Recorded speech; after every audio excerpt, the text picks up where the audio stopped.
Welcome to the Unconventional Path, Entrepreneurship and Innovation Stories and Ideas.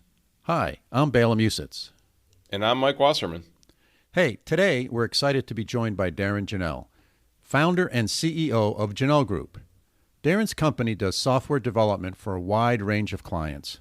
His fast-growing company is known in the capital region of New York for its unique culture, and Darrin is known regionally as a strong and engaging leader. This interview was recorded as part of the Clarkson University BizLab Lunch Series. This is Darrin's second time on the podcast. He was a guest back on episode 5, so if you like this one, check out his first visit as well. Yeah, it was great, Bela. But before we begin, we want to share with our listeners that our podcast is brought to you in part by the law firm of Phillips Lytle LLP. This is a sponsorship that makes a lot of sense to us. Bela, you know this firm well, don't you? I sure do. I have worked with the key entrepreneurship partners at Phillips Lytle for over 20 years. Their attorneys take an entrepreneurial approach to legal matters, and they have a long history of success with startups. We thank Phillips Lytle for their support of the entrepreneurial community and their sponsorship of the Unconventional Path podcast. Thanks, Bela. With that, let's move to the interview with Darrin Jahnel. So it's my pleasure now to introduce our presenter today, Darrin Jahnel. Darrin runs a software development company called Jahnel Group. Where'd you come up with that name? Jahnel Group, that he co-founded with his brother Jason, who was also a BizLab-Clarkson speaker a couple years ago. They've grown their company from 3 people. This is amazing, by the way. Listen to this. 3 people in 2012 to 85 people today. They were growing so fast that, and they were like behind us. They were behind us off of Union Street. And that they moved here for a while just to have a place to put people. And so we actually, our parking lots actually kind of butt up against each other. So it was awesome that we could just be part of their story.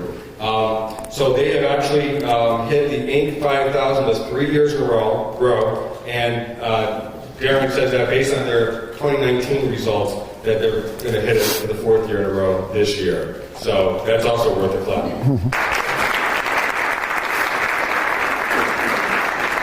The Jahnel Group has won multiple Best Place Awards, and they really have cracked the code on company culture. So please, give it up. Darrin Jahnel. Thanks, Rick. What a great intro. Thank you, Rick.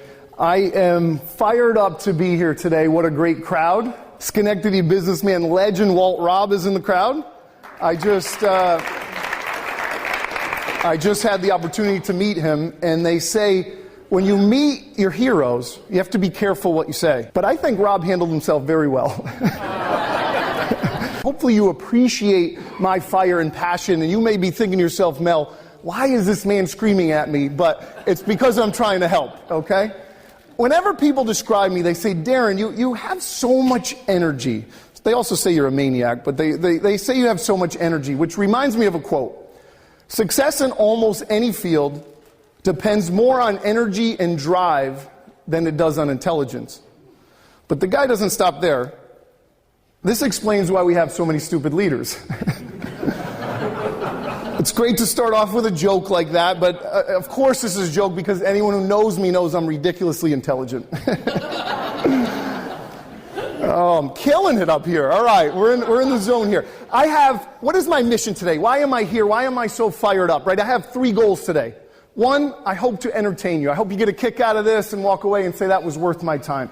2, I hope to inspire. I hope you can walk away a little bit fired up and say, wow, there's this other maniac in this area doing something. Maybe some of that rubs off on you. And number 3, and this one's most important, I hope to spark an idea or a thought in you so that you can take something with you. Whenever I come to talks like this, I want to walk away with something tangible that I can take back to my business or to my life. So hopefully I can inspire something and spark something. So let's start off with a little bit of backstory. My grandfather moved to this country in 1936 at age 13 from Germany. Think about that. 13 years old, got on a boat and came here to America. Got his first job literally 2 doors down from here at the Barney's building. I think he was 13 years old, and he was making furniture 2 doors down, and our office is now right across the street. I just think that's like a really cool story about how this guy set out from another country to kind of start something special for his family, and here we are a couple generations later, and it's really rolling. And I just feel so fortunate that I get to do business and live in America, so props to Willie Jahnel. So the early days, right? So my grandfather started us off here, and we grew up about 10 minutes from here. I was lucky enough to be part of a great family. I got 2 parents that are awesome. They love each other. They're actually in the crowd right here.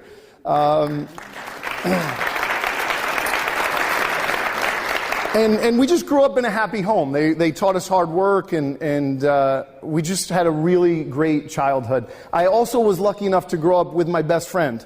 Wow, that was emotional. My brother, who's my business partner, we grew up together, and we were just inseparable from the beginning. We played sports a ton. We were absolutely obsessed with the game of basketball, right? We played on many teams together, and we were lucky enough and fortunate enough to play on some special teams over the years. And those special team experiences really shaped us and kind of shaped the way we do things. And we'll get a little bit more into that as we go, but that's kind of where we started. After college, we played ball, we played basketball right through college, and as I said, we were so into that. We were as obsessed about one thing as a young person could possibly be. But at the end of college, that's part of the story was over. That was done. So after that, we moved to New York City, and we took that obsession, kind of that some people have called us psychos over the years. We took that psycho drive and we applied it to something else. We applied it to our careers. We got jobs as software engineers down on Wall Street, which is actually a funny story because my brother and I had never even written a line of code. We didn't even know what an if statement was for the nerds out there who know what that is. And we talked our way into a training program with all computer science students. I remember the first day as the teacher was talking about the bare basics of programming, and we were just like, we have no clue what you're talking about. Everyone in the class is like, I don't know how these 2 guys talked their way into here. But we took that same obsession and we applied it to our software careers, and we caught up quickly, and we started to build a nice career for ourselves. And we were down there from 1998 through 2005. We did our graduate schooling at NYU. My brother went and got an MBA and started leading teams a little bit more on the business side. I stayed a little more technical and got a master's in information systems and stayed more on the programming end. During this time, we always knew that we wanted to be entrepreneurs. We knew that we wanted to run our own company. So we started many companies, probably about 5 or 6 or 7 different companies while working our full-time jobs. So side hustle, nights and weekends. And you should have seen some of these companies. These are some of the worst companies ever formed, ever. We started a business called yournextdermatologist.com. It was a website where you go to find a dermatologist. I took a day off from my corporate job and started calling dermatologists. And I was like, so like, do you like kind of maybe want to be on our website? And they're like, well, how much, I give them the price. They say, well, how much traffic do you have? I was like, well, nobody yet, but we're gonna have stuff. Needless to say, Your Next Dermatologist didn't work out. If any VCs are in the crowd and you want to buy the rights to that, I will sell for a sandwich. But as we went through this, right, we started to get a little bit better. Each business got a little bit better. I should say a little bit less sucky is a better way to say it, right? And then around 2005, I had created an educational software program that was pretty cool. So now we started to get it. We started to show this program to people, and people said, this is it. This is your business. Forget dermatology, right? This is your business. And so we started this program called Samson's Classroom. And, all this time we're working our corporate jobs. And so before we quit our jobs to do this, we said, let's see if people will buy this, right? So we take a week of vacation from work. We set up appointments with schools. We set up 12 appointments. 11 out of 12 of the schools are like, this is awesome. We're going to buy this, right? We're high-fiving in the parking lot. We're chest bumping. We're like, man, this is easy. We should have quit our jobs long ago. We're going to be rich, right? And so at the same time, my wife and I were living in Manhattan, and the plan was always to come back up to the capital region when it was time for a family. At that time, she got pregnant with our first kid. So she quits her job. I quit my job. We move upstate. We buy a house. We buy cars. We didn't even have cars down in New York, right? I'm all in for the monthly nut that it costs to raise a family, right? But I'm going to be rich, so no problem. Then I realized just because somebody says they like your product or they might buy it, doesn't mean you're actually going to get any money, right? We close 0 out of 11 of those verbals. 0. We keep pitching schools, same story every time. Oh, this is great, we should do it.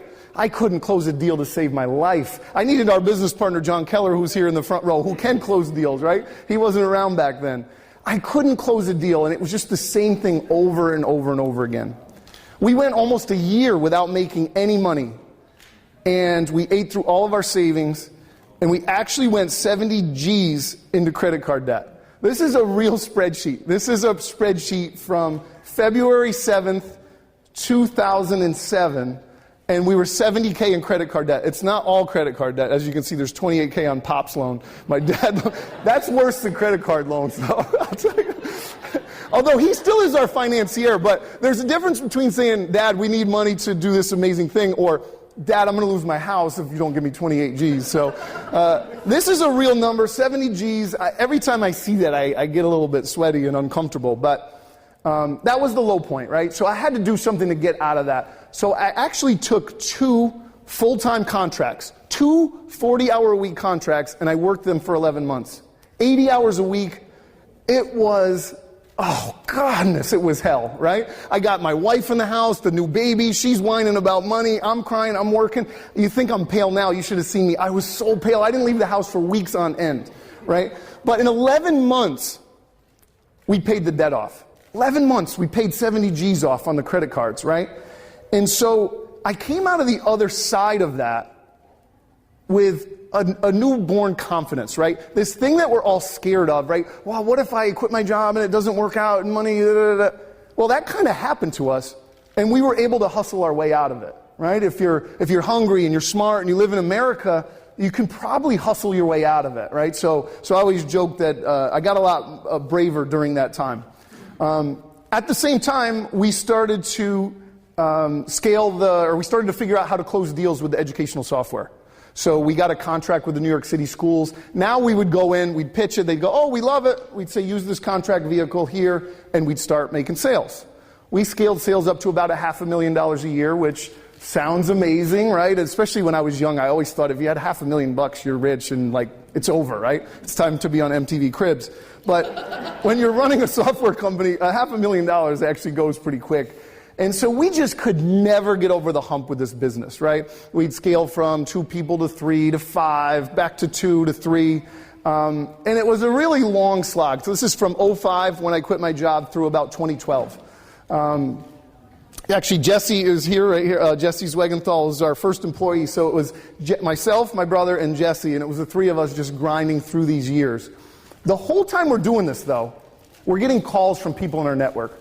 People who knew us from grad school or New York. I mentioned, we're fairly intense. So people knew if you want something done, you call the Jahnel boys, they're going to get it done. So we were always turning projects away, focused on our own business. And then in 2012, we started getting exhausted. We said, look, we're already working 70 hours a week. Let's just take the next project that comes our way, and we'll kill it. The phone rang literally the next day with a project. We took it, and we killed it. The phone rang again. We took the project, we killed it. Phone rang again. We hired a young person and started to train them up. We've always had a passion for hiring young people and training them up. Phone rang again. Hired another person. And that's it. That's the end of kind of that story, right? The phone didn't stop ringing. We didn't stop hiring. We just kept delivering for clients. And that's when we were able to scale the team and scale the revenue and hit the Inc. lists and all of that. And that's an exciting story, right? That's kind of how we got rolling, right? Here's a picture of the early team, right? It's myself and my brother and Jesse. Our wives are in here. They were probably working 5 hours a week, but we wanted the company to seem a little bigger. I'm sure there's some entrepreneurs here. This guy up here, Juning, he's a fantastic guy, but he was an intern at Albany, and we were pitching him like a PhD, 10-year experienced guy. The entrepreneurs out there know what it's like. Sometimes you just have to pretend you're a little bigger than you are. But, the formula just started to work, right? And so people always ask me, well, there's got to be more to it than that, right? It's not like, oh, the phone just doesn't stop ringing, They say, well, what's the formula? What's Why does it work? Why are you able to scale? Why are you able to do this? Why is your turnover so low, right? The stat I'm the most proud to share is that since we started the company, only 4 people have voluntarily left our company. In the software industry where people are constantly getting poached and jumping jobs for higher salaries, we've been able to maintain our team and maintain our superstars, which is really the key to the whole thing. So what's the formula? I'm going to try to share the 4 major principles that this whole thing is based on. And now the fire is going to get going, all right? So you guys in the front row, look out. Number 1, first and foremost, the right people. If you don't have the right people on your team, it is almost impossible to build something special, right? Send me into one of these, I got to watch what I say. Send me into certain companies, and if the right people aren't there, it's literally almost impossible. So when it comes to finding the right people, I recruit like a college football coach. I want the best people in the country at Jahnel Group, and that is it. Our team wants the best people. We are going to find the best people. And number 1, it's a numbers game. Speak to everyone. Talk to everyone. Have a recruiting system. We are now reviewing, interviewing, talking to, looking at resumes of over 300 people a year to hire 20. It's a numbers game. Keep looking, find that person. And it's not all about their resume, right? We've got some of our best guys. One of the guys was pouring growlers at a beer store before he worked for us. And he's a senior engineer. Another guy was making $8 an hour working at a Catholic bookstore. You can find those gems. It's a numbers game. If you start talking to more people, you will start to see the stars quicker and easier. Number 2, superstars. When we find who is a superstar, when someone says, I worked with this person once, they're absolutely unbelievable, that person better look out, because I'm coming for them, right? We're going to have drinks, we're going to have dinner, I'm going to keep going. We just hired a guy that I recruited, Dan Schultz. I recruited him for 4 years, and he finally came on board, right? We want the best people. If we don't have the best people, we can't do this thing. We're going to find the superstars. And number 3, once you get them, you have to connect with them, right? This isn't about an interview and checking boxes, and I think that's where a lot of people go wrong, right? Is there's a system or a formula that they're following, and in terms of hiring and what people need, when really it's about connecting with the people and looking a layer deeper. So this next one is a little bit tricky, and I wasn't sure if I should go into it, but I'm going to give it a try, right? Everybody always talks and knows about compound interest when it comes to money, right? Everybody's seen the graph. Oh, if I get 8%, I'll be a billionaire by the time I'm 89, right? But nobody thinks about that compounded effect when it comes to our people, right? So I just made up this silly thing, right? I just said we're going to start at 100. What is 100? It's 100 units. It's just the average person values 100. If one person's 1% better, by year 10, it's 110, right? 5% it jumps. But when we talk about compound interest in money, we usually talk about 8% or 10% or 12%. When it comes to people, think about your teams. Think about the people you've worked with. I don't see a 10% increase between a superstar and a regular person. I see 100%, 200%. We have people at our company that I believe are like 10x programmers. I don't know if you guys have ever heard of that term, but I believe they're worth a team of 10, right? So look at it when the person's 100% better. They're just double another person. After 10 years, the results are absolutely astronomical. Now, does this chart hold up? I was just trying to make a point of when you take 2 people and you pick a superstar and a regular person and you just look at where they're going to go, that starts to compound. And then as you start to add more and more of those people, it all comes down to that. Number 2. Servant leadership. In 2012, I believe that servant leadership is a must, right? Especially in our industry, right? The great developers, the great software creators, they have the power, right? It's up to us to find them, attract them, recruit them, get them in, and basically just make them happy. That's it. They have the power. It's like a professional athlete, right? LeBron James gets to choose what he wants to do. Right? The team doesn't say, well, LeBron, we want to make sure you're here at 8:05, and if you're not, it's a problem, right? LeBron says when he comes in. And that's the way we treat our people, right? Servant leadership is a key to what we're doing. Go the extra mile, right? If you got somebody sick in the hospital, go visit them in the hospital. If somebody on the team is getting married, give them an insane wedding gift, not just a regular one. This is an opportunity to do something special. When we have candidates come in, right? So we'll have if somebody from out of town comes in for an interview, they'll fly in and their plane will get in at midnight, right? Clearly, they should take an Uber to the hotel, right? I'm going to be there to pick them up at midnight. Even if they don't want that, right? Especially, imagine after like a long flight, you're just like, please let me get in an Uber. And then this maniac shows up at the airport saying, let's go. Come on, let's start this interview. And you're just like, whoa. But my point is, I'm trying to make that point, right? It's stupid for the CEO to be there at midnight to pick you up at the airport, but that's what I'm going to do, right? I'm trying to make a point. We've given some really unique gifts over the years, right? We talked about Jessie. This story sounds so cool, and then when I give you the details, you'll be like, it's not so cool. Jessie, when she was young, came to us, and she was running a sales, like a cold calling center for the educational software, and we set a target for her, and we said if we got it, if she hit it, we'd buy her a new car. She was driving literally the worst car in America. And so she hit the target, and we bought her a car. I said no. I think it was like $3,000, and it was a complete clunker. But the point is, $4,000? It was $4,000. She said, this car is so cheap, if I threw a cheeseburger on the dashboard, it would double the value. That was a great line. You said that in 2009. Right, so that's a silly gift, right? It's a terrible car. But to someone who's 18, maybe, we tricked her enough where she's still here, so it worked, right? Let me give you an example of what I'm talking about, right? We've got a guy on our team named Jethro Brewer. We call him Jet for short. Jet grew up in South Africa as a musician. Jet's a great guitar player, and he's played guitar, I think, on 4 different continents. Traveled the world, right? Along his travels, a wealthy guy gifted him a guitar, a Fender Stratocaster. Right? That didn't mean anything to me. I don't know anything about guitars, but after doing some research, I found out that this is a pretty special guitar. And Jet loved this guitar and played it for years. But see, Jet had a problem. Jet fell in love with a girl from America, and he wanted to move to this country to start his life. That wasn't his problem. His problem was he was broke. He didn't have any money. Jet was broke as a joke, okay? He had one thing of value. It was that guitar. So what does he do? He decides to sell his beloved guitar to raise the money to move to America and start his life and be with his sweetheart. What a great story, right?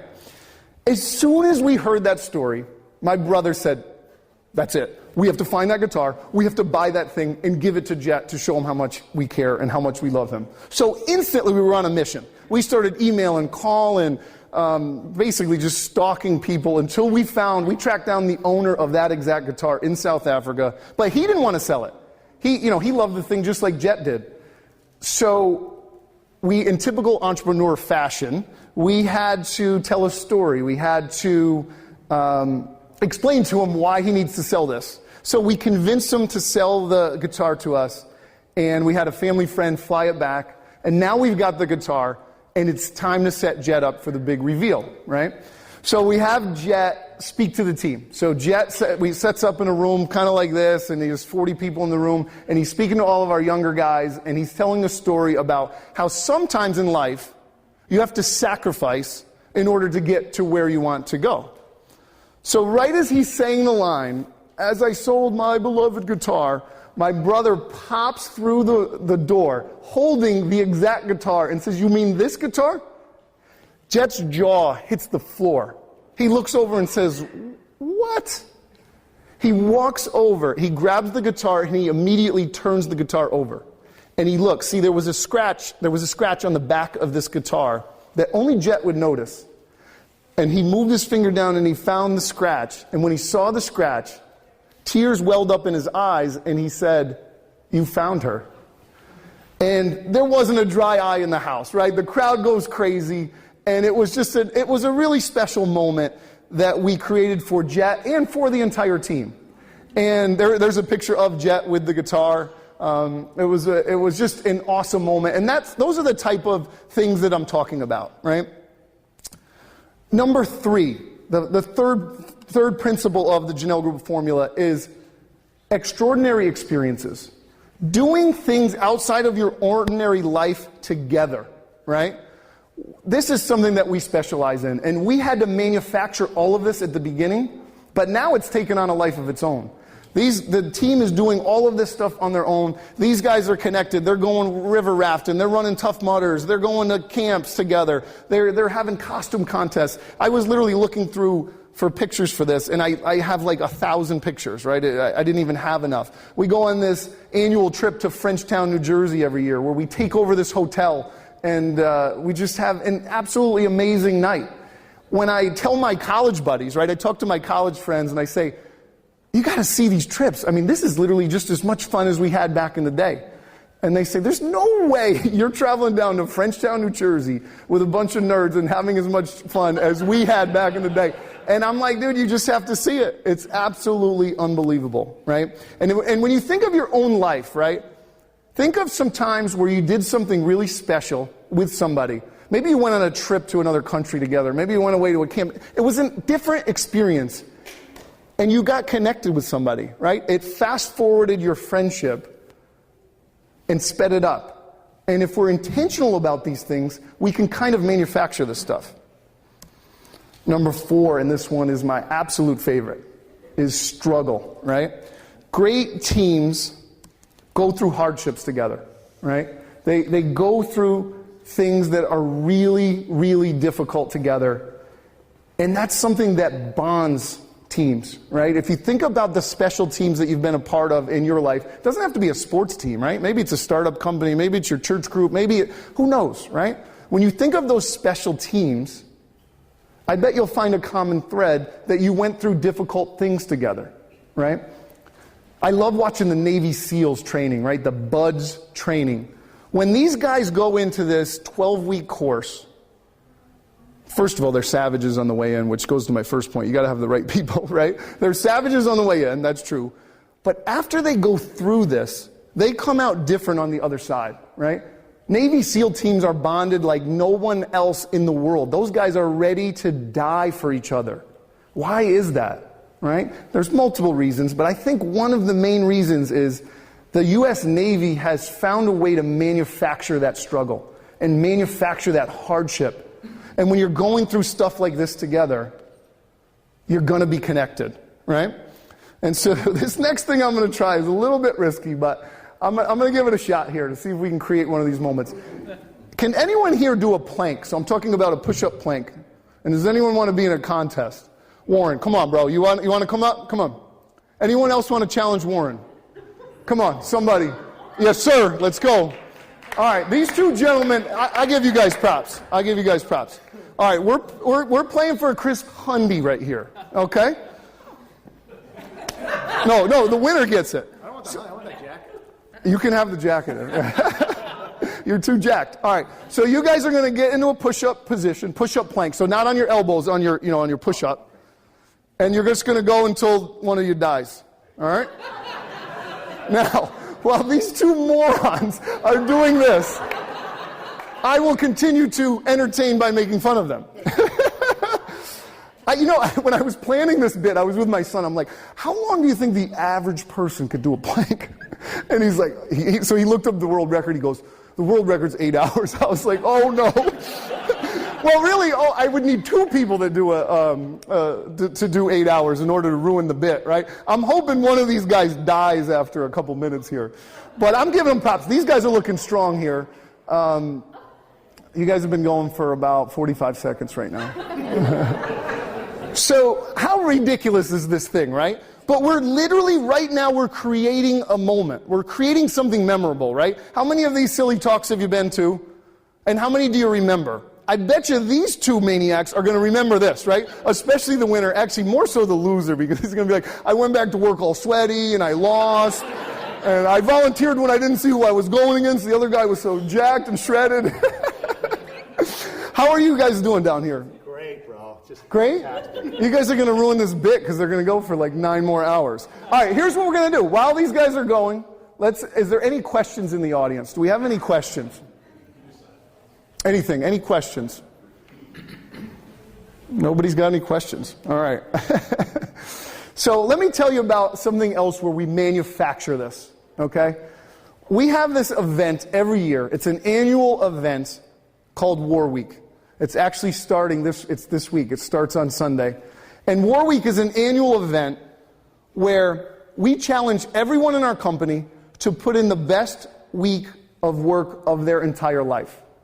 For 6 days, it goes from Sunday to Saturday. And it's not about their 9 to 5. I mean, they have to do their 9 to 5. They do their 9 to 5.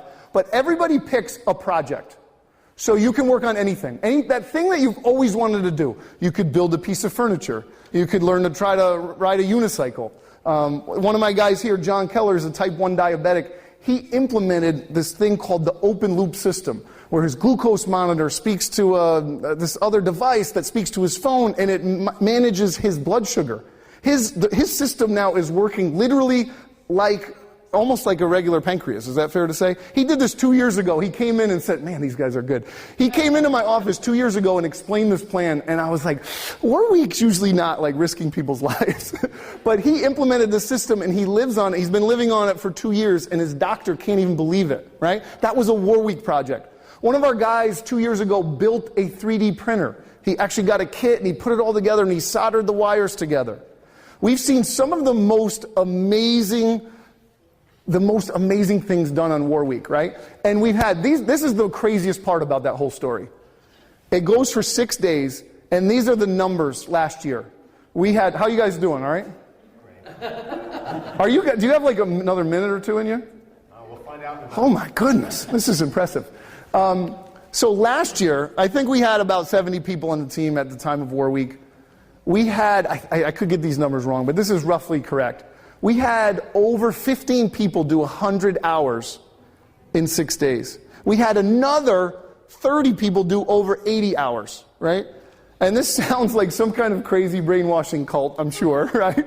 But there's no pressure on anybody to do this. These are their own projects, right? So everybody crafts up their idea, and they can work on what they want. And when people come out the other side of that, they're changed, right? First of all, that was an extraordinary experience that they shared with their teammates. They went through struggle together, right? And it's not just hard work. We're also partying, and we're having great food brought in, and Friday's a beer pong tournament. So next Friday, if anybody wants to get in the beer pong tournament, hit me up.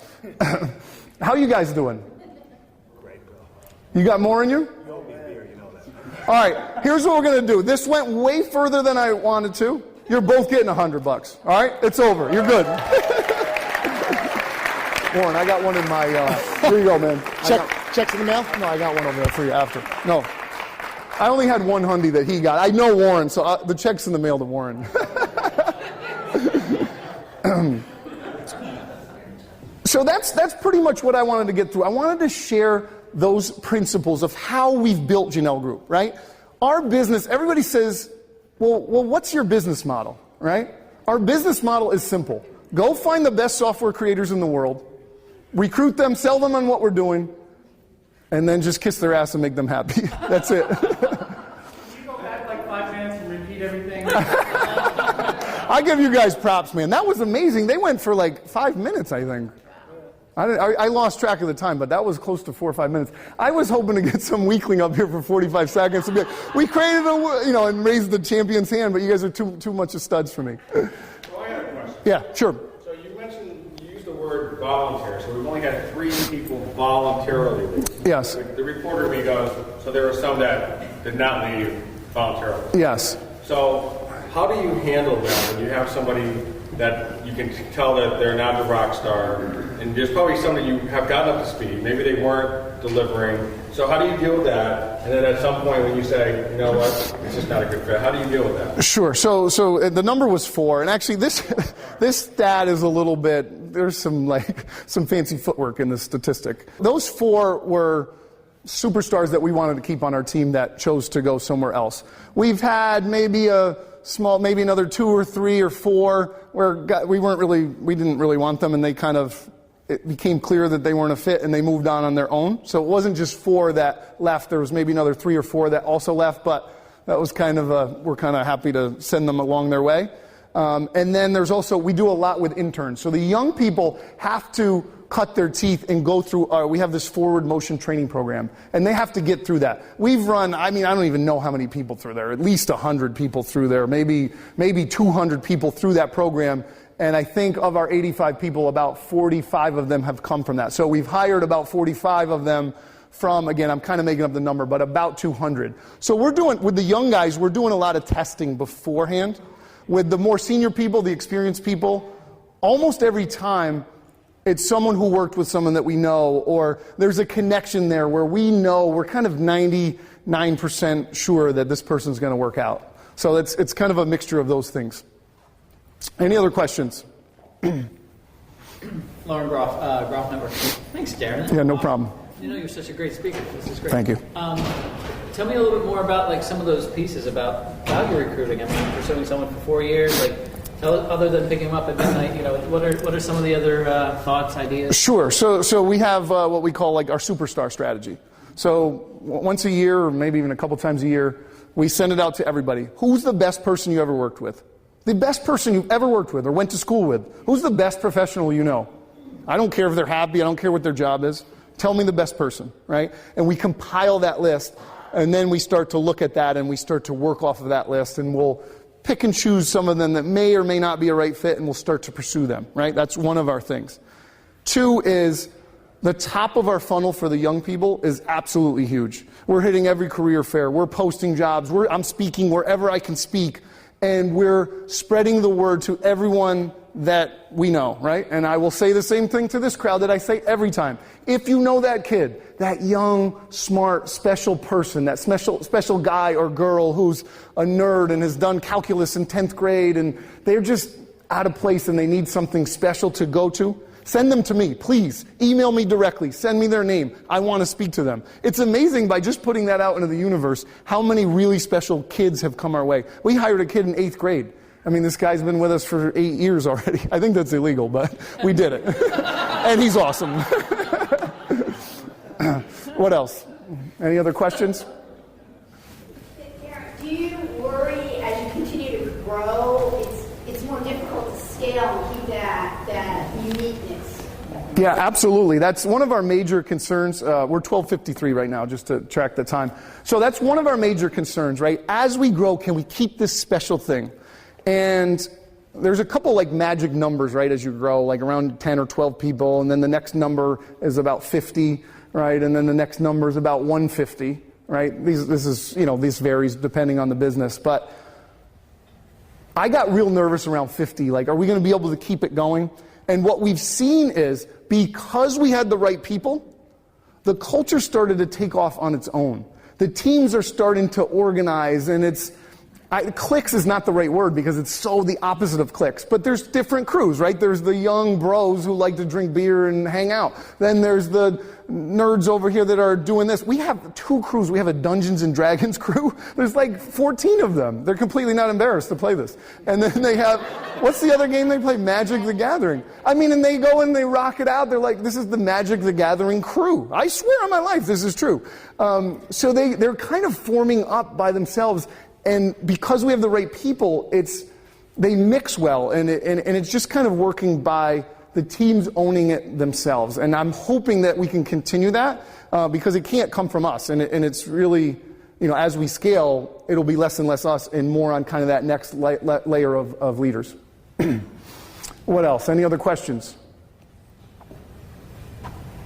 So that's a good transition point or segue. You talk about leaders. So the folks that you're bringing in, probably on an individual component, what sort of leadership qualities are you identifying at that early point? Yep. And how's that grown? Sure. So one of the key things to our culture, and kind of to that question, right, you said it is a good segue, is we like to keep a ratio of what we call culture people, or people who can kind of stir the pot and maybe have more of that personality, right? In the software industry, there's just a ton of introverts. It's just a fact, right? So if we hire 5 introverts, we're like, all right, we got to get 1 or 2 people that are leaders and can talk and communicate and can stir the pot and can help lead those groups, right? So we're always looking at those ratios, right? And I think that's a huge concern for most software companies, right? If you throw a party or you have a big event and you put 40 introverted engineers in the room, it's just probably not going to have that special quality, right? But if you put those 40 in with 12 morons like myself who are going to stir the pot and create contests and start playing flippy cup and beer pong and get it going, then it works. The magic works. So it's kind of about that ratio of culture people or people who can kind of lead from a social perspective, mixing them with the guys who are a little bit more shy. Darrin, I know you're expanding, and I know you have an office in Austin and by now perhaps Hong Kong and Antarctica and God knows wherever else. How are you finding this community, the greater capital region, as a recruiting tool? A plus, a minus? Both, plus and minus, right? We have amazing universities here in upstate New York. We just do. Right? There's thousands, tens of thousands of students every year coming from everywhere to upstate New York to all of these amazing universities, right? So that is fantastic. We're tapping into those schools and we've had a ton of success there, right? What is a little bit more challenging for us is some of the senior positions, especially when it's really specific technically what they need. What we're finding is we're having to go a little bit more national with our search. And letting them work remotely, or we do, as you said, we have a Dallas, Texas office and a New York City office as well. So guys could work out of there or remotely. We have found a challenge finding really amazing senior resources in this area. We've done it, and we have some. We have, of our team locally here, at least 15 senior engineers who are really amazing. But it's really hard to do that. So it's kind of, those are the pros and cons of that. What else? Other questions? How long does it take you to find these senior engineers? Like how much time and effort does it really take for you to engineer? Yeah, that's a great question. It's sometimes a really, really long time. We've been looking for a replacement for this one guy for, it seems like 6 months now, and we've just interviewed so many people, and Mike Young here in the front row is one of our guys who runs that system, and they're out. I mean, to find the guy we just got, how many did you look at? Hundreds, right? Yeah, thousands. I mean, literally thousands of people on LinkedIn and combing through that and going after them. So it's really challenging. Sometimes you get lucky, right? Sometimes, going back to that superstar strategy, we look at the superstar list and we're like, oh my gosh, this is the best database guy that this dude's ever worked with. We need a database guy. And then again, like I said, look out. I'm coming after that guy. One more maybe, Rick? Yep, one more. Were you ever at a point where you did hone in on just recruiting superstars? And if so, what sort of led you to that point? No. From the beginning, right? Again, this goes back to my sports career. My brother and I were lucky to be on special teams. A lot of times special teams are special because they have special players, right? And so that was just super apparent to me right from the get-go. The very first hire, I'm like, we just need to find the best guy that we can trick into hiring, especially when we were like 2 or 3 people and almost homeless, but we always set out to find the very best person that we can possibly get. Thank you. Thank you, sir. A little bit more energy next time, all right? Yeah, I'll try to bring it. Energy would be great. Thanks so much. Thank you. I'd like to have your parents stand up. Thank you. Thank you. That was a very good $28,000 investment. Did you get him any interest? Did you pay him any interest? He's loaned us way more than that 28 Gs, but that one was under duress. Okay, gotcha. Actually, if anyone's raising money, my dad not only he loans the money, he also paints the building that he loans the money for. We call it Bill Jahnel Painting and Loan. Nice. Awesome. Thank you. Bela, that was a great talk. Darrin's a great speaker, and you could tell he really was passionate about culture and leadership. But, lots of people talk about culture and talk about leadership and how good they are at it. Darrin's truly succeeded. Why do you think Darrin has truly succeeded in such a tough market? Well, I think it's because of the culture, I believe, that they have built in that business, and because of Darrin's leadership skills and his energy, right? You can't walk into a room with Darrin without sort of feeling that energy vibrate off, right? He just buzzes that energy all the time. So I think that impacts other folks. And I think as you could tell in his talk, he's energetic, he's funny, he's entertaining, right? He's kind of like really, really good. Now, what happens is he naturally attracts people that like that type of energy, engagement, and interaction. People who want to quietly sit in the corner probably are not going to be the types of team members he's going to attract. So a lot of the one lesson here that I think is that your management style, your leadership style will naturally select certain types of individuals that find that helpful to them. And he's very deliberate about it, right? He's deliberate about it from recruiting. He's deliberate about it from the shared experiences things he talked about. So there's a lot of things that they're very deliberate about. And I think he and his brother, and his brother was a guest on the show as well, back a number of episodes ago. And Darrin's been on twice now. They really have this formula sort of figured out. And I don't mean to call it a formula to make it sound sort of, degrading. I mean, it's really a way of life and a way of behaving. And I think it's worked really well for him. Yeah, this idea of investing in your culture is really, really important, because I've heard some great speakers talk about servant leadership, and one company that really does this really well is called Zingerman's. It's a family of food-related companies in Michigan, where I grew up, and I heard Ari Weinswag, the CEO and the co-founder of that group of companies, talk about servant leadership, and it's a big part of his job, and it's a big part, I think, of Darrin's job. He invests a lot of time when maybe he could be doing more operational or more financial or more client side work. And instead you say, no, I'm going to spend time and I'm going to invest money in the culture, in these servant behaviors, in these gift giving, in these celebrations, in making time for people when they're struggling, and for opening up when you're struggling to give people a chance to help you. These are easy to read about in a book, but I think to actually enact them, you have to really commit time, energy, and money to doing this. And I think, as Darrin would tell you, and I know a lot of the other proponents of servant leadership, it really pays off in terms of productivity, loyalty, understanding your customer, going the extra mile, engagement, all of these things that you want. If you want to be a customer-focused organization, first you have to be centered on your employees and on your culture.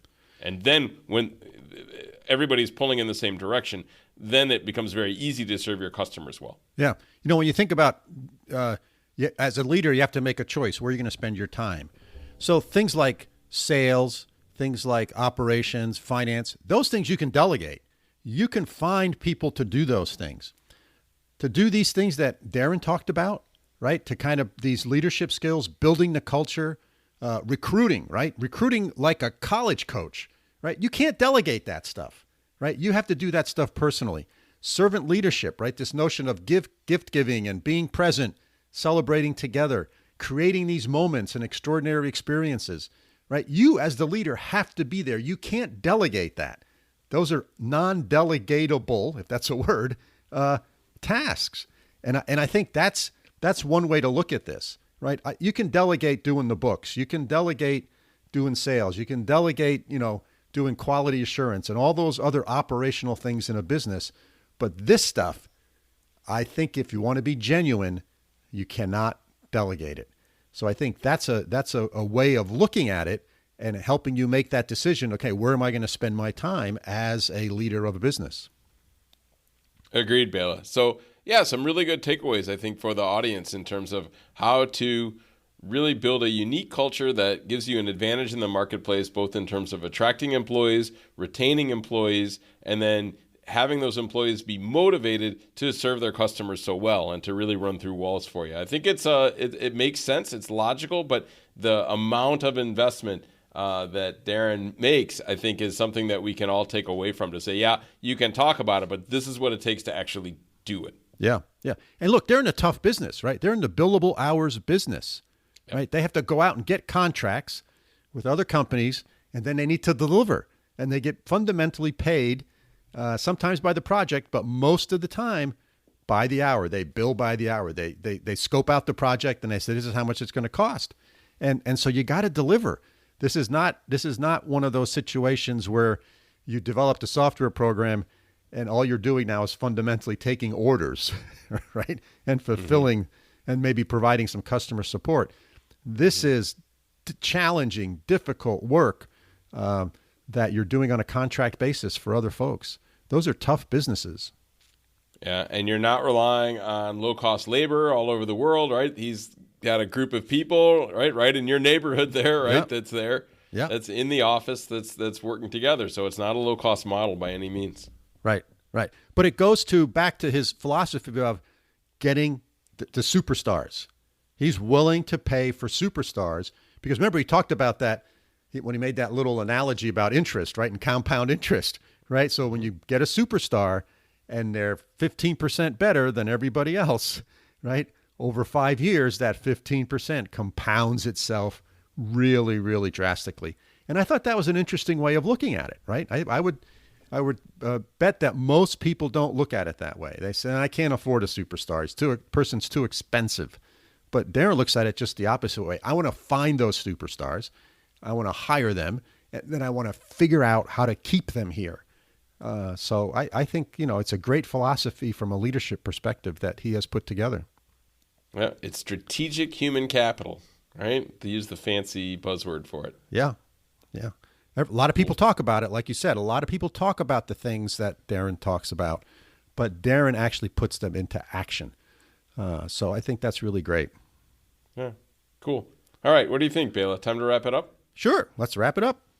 Yeah, great. So some very clear takeaways today, right? In terms of investing time, energy, money into your people is really critical. And building that culture and being a great leader really does take all of a lot of time and a serious investment in being present and being engaged with your employees. And if you do it right, you can see the payoffs are very clear. And I think Darrin told a great story about that. So listeners, we're happy you joined us in our podcasting adventure for this week, and we hope that you found the last hour interesting and thought-provoking. At this point, we'd like to once again thank Phillips Lytle, LLP, for sponsoring our podcast. If you need good, solid advice starting, funding, or selling a business, whether you're a single-person startup or working on a 9-figure exit, Bela and I confidently recommend the attorneys at Phillips Lytle. Hey, Bela, what's the best way for listeners to get in touch with them? So for more information, contact Rich Honan, who is a Phillips Lytle partner. You can reach him on his telephone at 518-618-1225 or via email at rhonan@phillipslytle.com. Of course, we will have all of his contact information in our show notes. Well, thanks for joining us this week. If you have questions about what we've discussed, suggestions about future topics, or potential guests, please do get in touch with us. Our email is bela.and.mike @gmail.com. And if you haven't already, please do hit that subscribe button on your favorite podcasting app. We have lots of great guests in the pipeline. So until next week, signing off from upstate New York, have a great week, Mike. Sounds great, Bela. And that's it from over here in our rainy and gray Münster, Germany. Have a great week, everybody.